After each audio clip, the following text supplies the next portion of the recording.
except that, and this is what's cool about podcasts and what's game-changing about them, I would say, is we can't read while you're driving. Yeah. You can't read while you're doing the dishes or exercising. And so all of a sudden with the podcast world, people have all this time that was used maybe listening to music, which is fine, right?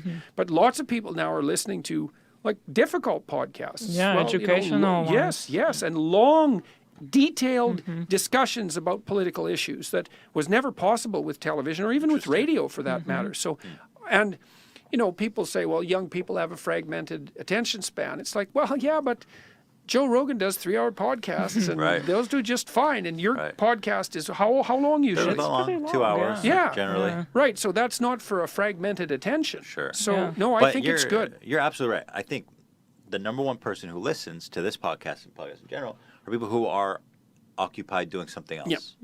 Yep. And I think you're right. That's really valuable to be able to utilize that space. Definitely. It's found time. And so that's why the podcast market, I think, has exploded. It's like, oh, look, I can make use of commuters. You know, people spend thousands of dollars a month in their time commuting. It's like, poof, all of a sudden you can make that.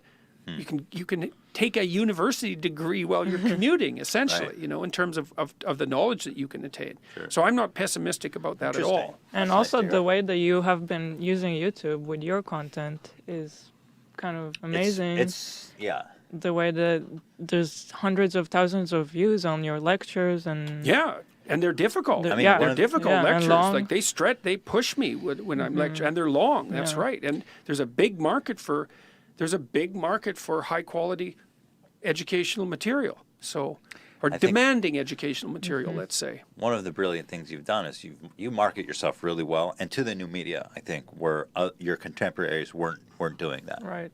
And so you really broke new ground with that. And I mean, it's paid dividends for you, obviously. Yeah, well, it's part of my insane curiosity, you know, and I've always learned, it's this same thing we were talking about 10 minutes ago. It's like, I've done a lot of different things in my life, and I've always felt like a complete idiot when I started doing them, because that's why Carl Jung said, for example, that the fool is the precursor to the savior. You have to be willing to be a fool to advance, because when you first move in your new direction, what the hell do you know? You're just a bumbling dimwit, you know, but you won't be that for long.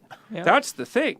Whereas if you stay in your little safe place, your little safe space, let's say, then, something will get you sooner or later. You can bloody well be sure of that. But temporarily you're safe. Well, that's not helpful. And so when I started, it started when I started talking to journalists. They would phone me and I would talk to them. And most of my colleagues they'd usually say something dismissive about journalists, like, well, they always get it wrong. It's like, well, first of all, there's no they. And what makes you think you're important enough to pay attention to anyways? And if they get it wrong, maybe it's because you didn't explain it very well. And the journalists would call and I'd talk to them. And, well, then they'd offer me an opportunity. So I got an opportunity to go on a TV show. And I thought, oh, that's interesting. I'll go do that. And so I did that and it worked pretty well. And then I got an opportunity to do some more. And then I was on a regular on a TV panel news show in Ontario. And then I got this little 13-part series that they made out of my courses and started doing public lectures, and those all worked. And then I thought, oh, well, what the hell would happen if I put these on YouTube? There seems to be a market for them. But it was pretty amateurish. You think that whole journey started by just taking the call from that first journalist? Oh, sure. But taking it in a particular way. It was the same way that we're having this conversation. I thought, well, a journalist has a question.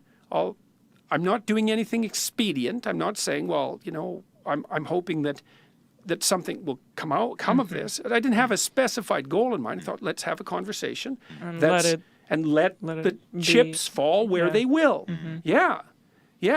And one of the things that distinguishes me, I would say, from many of my colleagues, and perhaps from many people, is that generally when someone comes along and says, well, would you like to do this? I'd say, okay, let's give it a try. And I don't expect that I'm going to be particularly good at it. How would I be? I'm certainly not as good at it as I'm going to be, that's for sure. Right. You know, because obviously when you first start something, you're just not that good at it. But, you know, like I felt like a fool when I first started to practice as a therapist, or when I first started to lecture, when I first started to work as a business consultant, when I was designing software, when I was going on, you know, starting to do media events. It's like, what the hell do I know? I don't know how to do this. It's like, whatever, man. It's like, Or when you move first ahead, uploaded move to, ahead. Or Yeah, when you first sure. uploaded to YouTube, did you? Yeah, yeah. Well, and I mean, you know, the channel kind of limped along for a while. I mean, it depends on how you measure it. But I mean, when I really sat up and paid attention was in April 2016. The views hit the 1 million mark, and I thought, million, eh? What does that mean? And I really thought about it. I thought, 1 million's a lot. If I sold 1 million books, it's like, that's when you do the little touchdown dance, right? Right. At the end of the field, because that just doesn't happen. And I'd never write a scientific paper that had 1 million views. That just never happens, ever, not once, right? Then you think, well, if you talk to 50 stadiums full of 20,000 people, you'd think that's noticeable, right? Yeah, That's sure, noticeable. yeah. I thought, 1 million. And people were watching the lectures, like their long lectures, they were watching them. It wasn't just 30 seconds. They were in there. Like some people would browse and pop out, but lots of them were watching them right to the end. And so I thought, all right, what the hell is this YouTube thing? Anyways, what is this? It's not cute cat videos. It's, and then I thought, oh, I get it. I see what it is. It's like the invention of the printing press. It's that big. For the first time in human history, the spoken word has as large a reach and as long a duration as a book. Right. That's right. That's never happened, period. It's a great ever. analogy. It's amazing. And then that just blew me away. I thought, oh, this is a Gutenberg revolution. This is a big deal.